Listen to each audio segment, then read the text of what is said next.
Hi folks, welcome back to the Grafting Homestead. 25th of March, and today I'm just going to do a little video on how to do grafts, fruit tree grafts, whip and tongue specifically.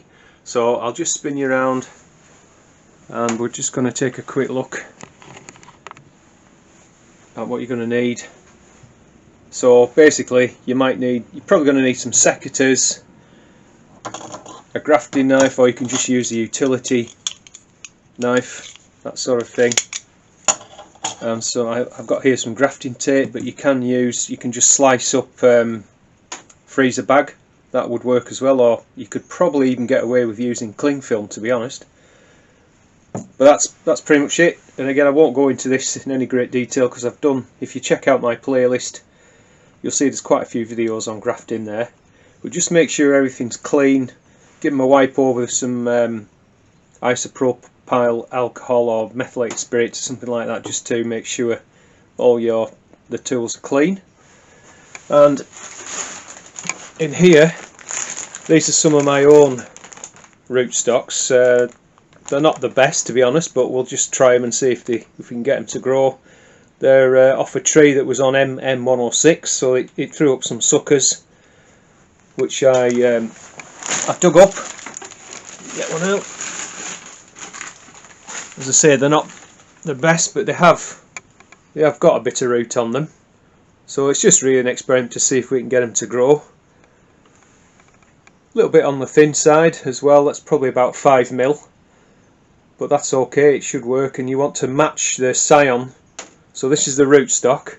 Then the scion is the variety that you're going to put onto here. So you want to try and see if you can get the diameter of your scion, to match the diameter of your rootstock. Okay, so let's go and have a look at the scion wood. Okay, so this is the scion wood that I have left out of quite a lot of scions that I collected in sometime in January when everything is dormant. So that's an important point as well, that if you are going to do this, you want to collect your scion wood around January, possibly February is okay as well. Just make sure that everything's dormant, and then I just wrap it in cling film and store it in the fridge so that it keeps it from drying out, keeps it dormant. Okay, so predominantly, again, as you know, I'm a hobby cider maker, so these are mostly, not exclusively, cider varieties. For example, this one's a dessert, or is it dual purpose maybe, Tickled Pink it's called, and then this one is Ashmead's Kernel. That's a high quality dessert apple, and the rest, this one here is Dabinet, which I think I'm going to do, Kingston Black, and that is Tremlett's Bitter. So they're all cider varieties. So if you see that the diameter of this scion, we want to try and match that up, and I can see there's a rootstock in there that looks a pretty good match. So let's try and have a look and get on with doing a graft. Alright, so here's let's say it's not the best of rootstocks, but there is a bit of a root there, so it's just an experiment to see if we can get it to grow. But this, you can see it's probably about 2.5 foot long, so we don't need all that. So just get your secateurs, and I'm going to cut it probably about a foot or so just above this portion of root. So we'll just, you can actually root these, but I'm not going to bother. We'll just discard it. So that's, which way are we going? That's what we've got now. I don't really need all this big root here, so I'm going to trim that back as well. That'll probably be alright. Take that off as well. Okay, so that's what we've got now. So this is the scion. Get it the right way up. That's the other thing, yeah. Make sure the buds on the scion want to be pointing upwards. So make sure you've got your scion the right way up. So it's difficult to, but I'm looking to see. It's difficult to get this on camera. I don't know if you can see that. I'm just looking, trying to show that the diameter of the scion is a pretty good match with the diameter of the rootstock. Alright, so if we take a piece of the scion, so I'm starting from the bottom. We just want to make sure that that's green wood. So yeah, that looks alright. You see that? So there's a bud there, one. I'm counting up now. 1 bud, 2 buds, 3 buds. We'll go 3 buds and make a sloping cut above that 3rd bud. So our scion is now like this. Okay, it's got 3 buds on it. So then what you want to do is just get your, I'm just going to use this utility knife and make a sloping cut at the base. Again, make sure your buds are pointing upwards. So we're actually going to remove this. Well, no, I'm going to turn it around. So I'll do it on the opposite side. The bud's on this underneath, so I'm going to do it on the top. And make a sloping cut. Sort of.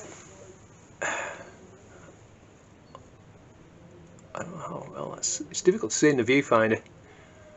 The main thing is to make sure that that cut is as flat as possible.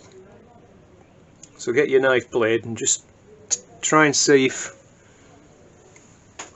it's as flat as possible. And if it isn't just quite flat, just trim that up. Okay. Now you want to do the same. Let's have a look at that. On the rootstock. So we're just going to make a sloping cut.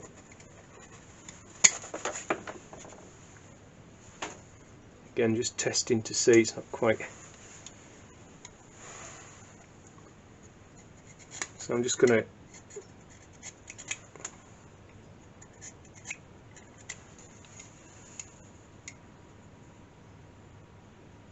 that doesn't look too bad. Alright,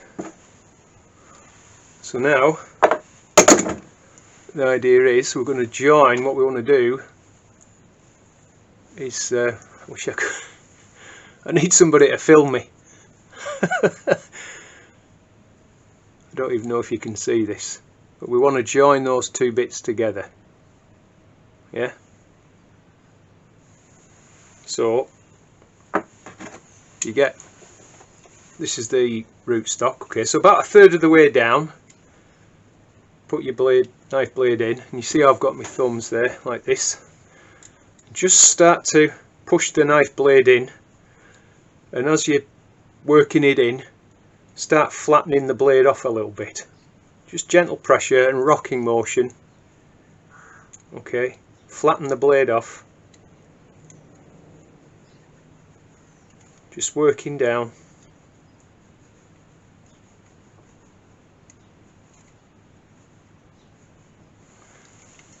You got it like this.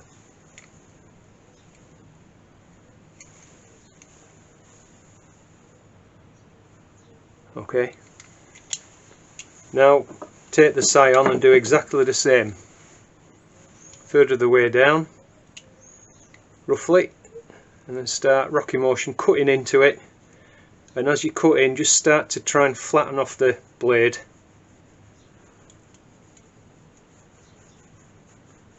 About a similar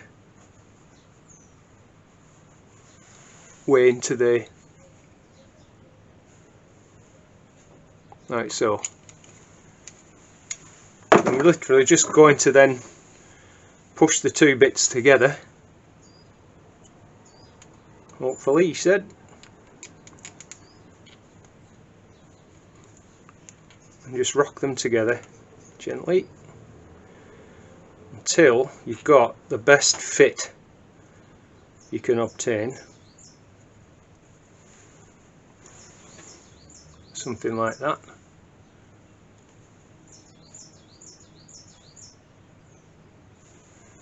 So just look at it now and try and make sure that both, this is why matching diameter is beneficial, because then hopefully you'll have cambium contact on both sides of the union of the graft.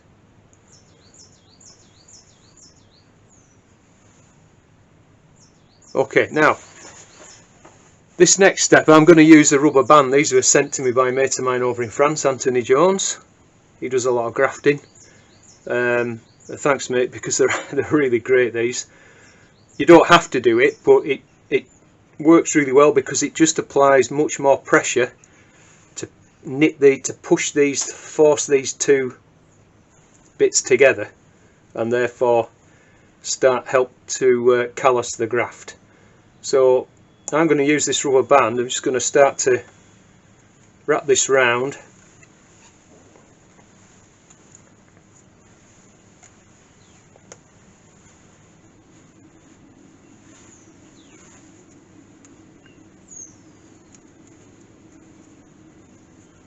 This is the tricky bit, trying to get it a half hitch and then just pull it tight. Okay, like so. I'm just going to trim that little bit off there. Okay, so now you're left with that. So now get a piece of your grafting tape, probably about 12 inches, something like that. Now I start underneath, so I'm going to start underneath the actual grafting point. So you put a piece round and then wind it upwards, pulling it tight over the graft.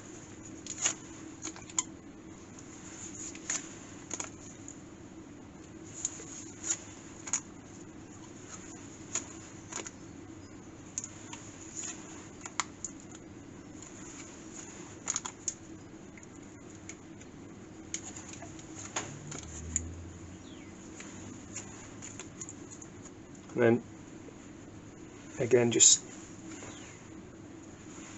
make a half hitch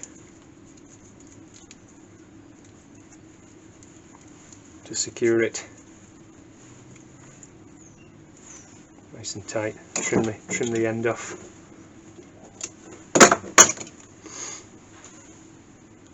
So you've got that. Now the other thing you want to be doing, and I haven't got it with me, it's down at the plot actually in the shed, is wax, grafting wax. You can use the wax off the little cheeses, you know, anything really. So you want a blob on the end, the cut end here, which stops it drying out. And then if you put the wax in the microwave and get it liquefied, if you like, that you can then brush the wax all over this tape, and it just stops moisture getting in, but it prevents the moisture within the rootstock and the graft from escaping, and the thing dries out. So obviously when I'll go down and put these in a pot and get the wax heated up. I've got a little portable gas stove, and just wax them off. I'm just going to pause it now. Alright, so I've got two more. Excuse me. Again, there's some roots here, so we'll see how it goes on. And again, just looking at the that from a diameter point of view, that's a pretty good match. Again, with this one, that's a pretty good match. So I'll pause the camera, I'll just get these done, and I'll bring you back when I've done them. Okay, so there we go, I've got those done. So what I'm going to do is, I'm going to go back down the plot and get them waxed up, and I'll put these three I've done this morning, say they're on MM106, I'll put them in a separate pot, and then we can do a follow-up and see how we get on with them. The other thing also is pop a label sticky, you know, whatever, a tag or something, just so this is variety dabbing. So I'm just going to go and put a label on, otherwise down the road I'll forget what the heck it was that I've grafted. Okay, so I'll catch you later.